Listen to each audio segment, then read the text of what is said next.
அண்ணா பல்கலைக்கழக மாணவி வன்கொடுமை சம்பவம் நிச்சயம் ஏற்றுக்கொள்ள முடியாத ஒன்று. ஒரு சிலர் அரசியல் ஆதாயத்திற்காக அரசு மீது குற்றச்சாட்டுகிறார்கள் என்றும் முதலமைச்சர் மு க ஸ்டாலின் பேரவையில் விளக்கம்.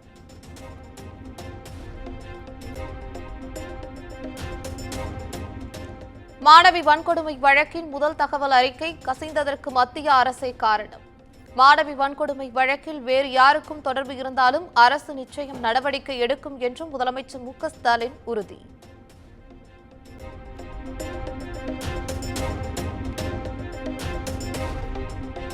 மாணவி வன்கொடுமை வழக்கில் மலிவான அரசியலில் எதிர்க்கட்சிகள் ஈடுபட வேண்டாம்.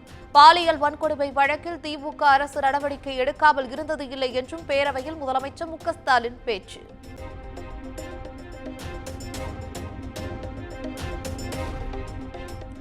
போராட்டங்களுக்கு அனுமதி வழங்குவதில் கட்சி பாகுபாடு இல்லை என பேரவையில் முதலமைச்சர் மு க ஸ்டாலின் பதில்.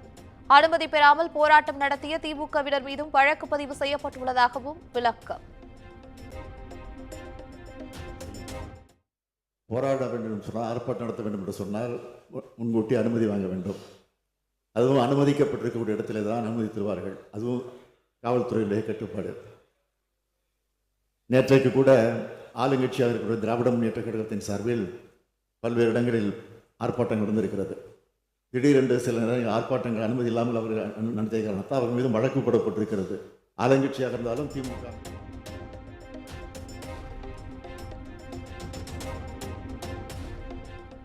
அண்ணா பல்கலைக்கழக மாணவி வன்கொடுமை வழக்கில் கைது செய்யப்பட்டவர் திமுக உறுப்பினர் அல்ல. அமைச்சர்களுடன் யார் வேண்டுமானாலும் புகைப்படம் எடுத்துக் கொள்ளலாம் என்றும் முதலமைச்சர் மு க ஸ்டாலின் விளக்கம். அரசியல்வாதிகளோட படங்கள் எடுத்திருக்கலாம், தவறில்லை. ஆனால் யாராக இருந்தாலும், உண்மையாக திமுக இருந்தாலும் நான் நிச்சயமாக உறுதியாக நடவடிக்கை எடுப்பேன். அதில் எந்த மாற்றம் கிடையாது. ஆனால் திமுக காரன் இல்லை, திமுக உறுப்பினர் அல்ல, திமுக அனுதாவி. அதுதான் உண்மை.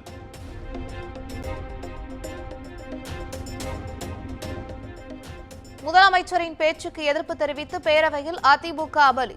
பொள்ளாச்சி பாலியல் வன்கொடுமை சம்பவத்தில் அதிமுகவை தொடர்புபடுத்தி பேசியதற்கு எதிர்ப்பு தெரிவித்து வெளிநடப்பு.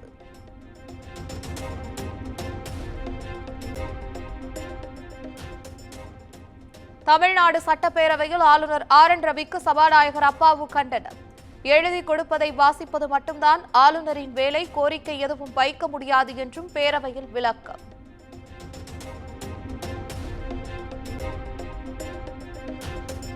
ஆளுநர் உரையின் போது டிடி பொதிகை டிவி மூலம் வெட்டி ஒட்ட முயற்சி நடந்தது. வெட்டி ஒட்டுவார்கள் என முன்கூட்டியே கண்டுபிடித்ததால் நேரலை தரப்படவில்லை என்று சபாநாயகர் அப்பாவு விளக்கம்.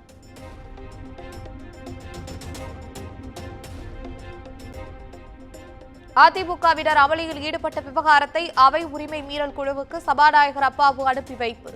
அதிமுகவினர் மீது நடவடிக்கை எடுக்க வேண்டாம் என்ற முதலமைச்சரின் வேண்டுகோளையும் சபாநாயகர் ஏற்றார்.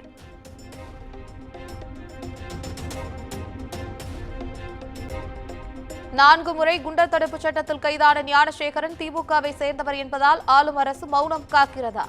நேற்று போராடிய திமுகவினர் மீது வழக்கு பதியப்பட்டதை தவிர யாரும் கைது செய்யப்படவில்லை என்றும் ஆர்.பி. உதயகுமார் குற்றச்சாட்டு.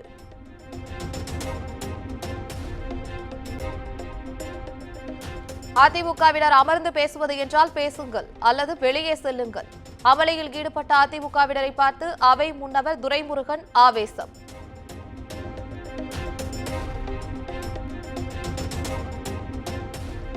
தமிழ்நாட்டில் டங்ஸ்டன் சுரங்கத்தை அமைக்க விட மாட்டோம் என பேரவையில் அமைச்சர் தங்கம் தென்னரசு பேச்சு. நாடாளுமன்றத்தில் சுரங்கத்தை ஆதரித்து பேசியது அதிமுக எம்பி தம்பிதுரைதான் என்றும் குற்றச்சாட்டு.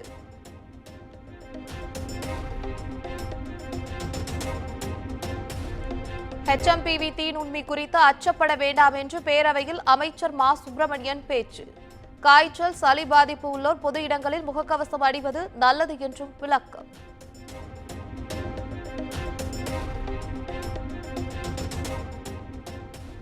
தமிழ்நாட்டில் மனுநீதி சோழன் ஆட்சி நடைபெற்று வருவதாக பேரவையில் செல்வ பெருந்தகை பேச்சு.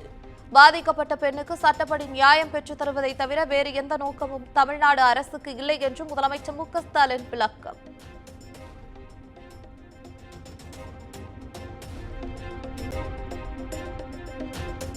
அண்ணா பல்கலைக்கழக விவகாரத்துக்கு தமிழ்நாடு ஆளுநர் ஆர் என் ரவிதான் பொறுப்பேற்க வேண்டும்.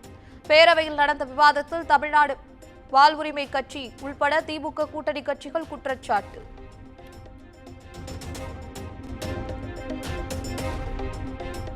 ஈரோடு கிழக்கு தொகுதி இடைத்தேர்தலை ஒட்டி பறக்கும் படையினர் வாகன சோதனை. தேர்தல் நடத்தை விதிகள் அமலுக்கு வந்ததை அடுத்து தீவிர கண்காணிப்பு.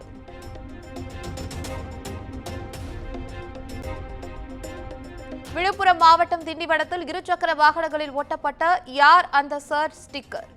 முன்னாள் அமைச்சர் சி வி சண்முகம் இருசக்கர வாகனங்களில் யார் அந்த சார் ஸ்டிக்கரை ஒட்டினார்.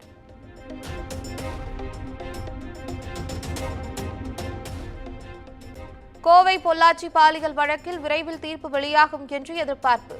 மகளிர் நீதிமன்றத்தில் இறுதி குற்றப்பத்திரிகையை சிபிஐ தாக்கல் செய்த நிலையில் சாட்சிகள் விசாரணை நிறைவு.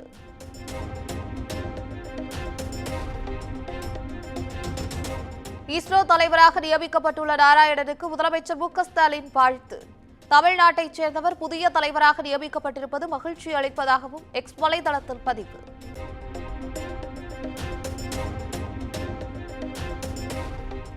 அண்ணா பல்கலைக்கழக மாணவி பாலியல் வன்கொடுமை வழக்கில் குற்றம் சாட்டப்பட்டுள்ள ஞானசேகரனின் சொத்து விவரங்களை ஆய்வு செய்து சிறப்பு புலனாய்வு குழுவிடம் அறிக்கை சமர்ப்பித்தது வருவாய்த்துறை.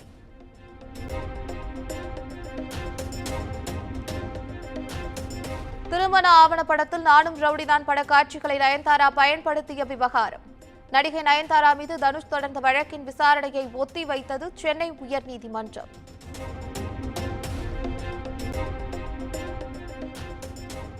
ஆம்ஸ்டாங் கொலை வழக்கு குற்றவாளி நாகேந்திரனின் சகோதரர் ரவுடி ரமேஷ் வீட்டில் இருந்து 51 பட்டாக்கத்திகள் பறிமுதல். யாரை கொலை செய்ய சதி திட்டம் தீட்டப்பட்டது என்ற கோணத்தில் போலீசார் விசாரணை.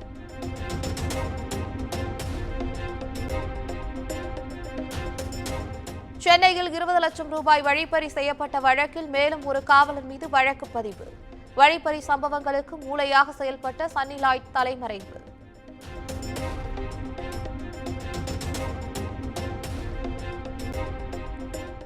கோவையில் அடுக்குமாடி குடியிருப்பில் 19 வயது இளைஞர் வெட்டி கொலை செய்த கும்பல் குறித்து போலீசார் தீவிர விசாரணை.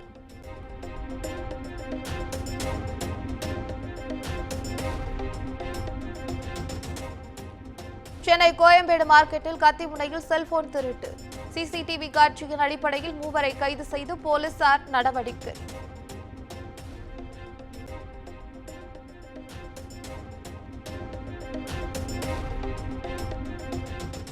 வேலூர் மாவட்டம் பேரணாம்பட்டு அருகே பத்தலப்பள்ளி மலைப்பகுதியில் பேருந்து கவிழ்ந்து விபத்து. ஓட்டுநரின் கட்டுப்பாட்டை இழந்த பேருந்து மலைப்பாதையின் சாலையோரம் கவிழ்ந்ததில் 20க்கும் மேற்பட்டோர் காயம்.